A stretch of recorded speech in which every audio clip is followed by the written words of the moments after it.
ओपीटीसीएल जलेश्वर विद्युत grid substation भितर 1.5 ABM transformer रे आज निया लगी सकाळे पोड़ी जाइछि।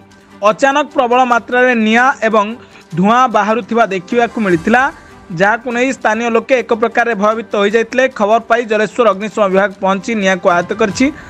तेबे बड़ दुर्घटना आशंका करी वर्तमान जलेश्वर में विद्युत सरबराह बंद रखा जाइथिबा बेले घटनास्थल में ओपीटीसीएल वरिष्ठ अधिकारी माने पहुंची। तेबे निया लागिबार कोनोसी स्पष्ट कारण जଣା पड़े नहीं।